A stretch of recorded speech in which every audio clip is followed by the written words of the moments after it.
So ayan guys, good morning and welcome back sa ato ang YouTube vlog for today's video. So ayan guys, actually I wake up at 5 a.m. and noto siya naguba na ako ang body clock since naka-experience ko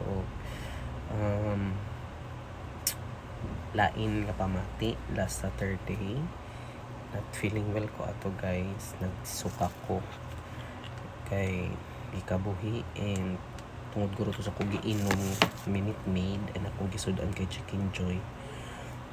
And pagka Sunday evening to siya guys, then pagka Monday naglinog early in the morning, wala pa ko'y tulog ato, so kato siya naghulat mi kung na ay trabaho and muutos siya naguba dayon na ako ang body clock kay wala ko katulog permintin ako makamatagkadlawon then ning araw di ko katulog.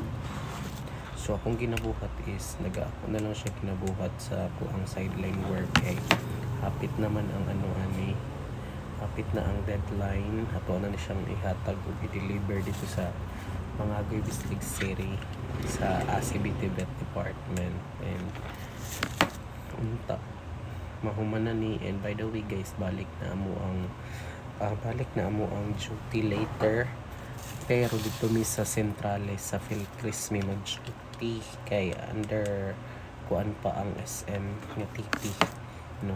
Ano pa siya kay ang mga ceiling gyud guys, itulo dito siya nga kanang ragani kay para dali ra pud siya maayo ba dili siya kanang lisod. So moto siya nang damage dito ang ceiling sa TP sa SM. So modern mi unya dito magkuha og headset, then ato din mi og Philcris Centrale. So dito ami mag duty.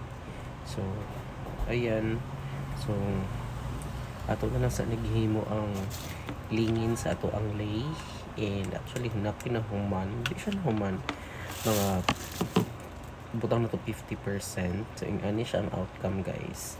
So mo niya ko ang mga materials, mga ribbon sash nga gagmay or ribbonnet ba ni, mga 1 inch, tapos white and blue, and also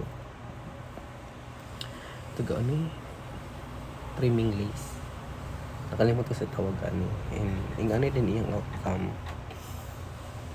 ingani siya.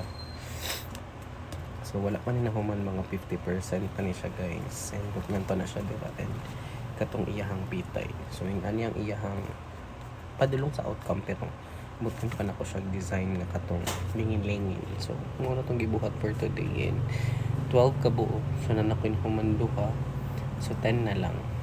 Okay, so yun na siya guys. So I think that will be our vlog for today, and sa sunod na to nga mga vlog, and always ta mag-pray kay God na okay ang panahon nga dili na maglinog no, para tuloy-tuloy na ato ang panarbaho kay no work no pay magud ni guys. So yun lang, bye, dalaygon ang Diyos agapo kanunay.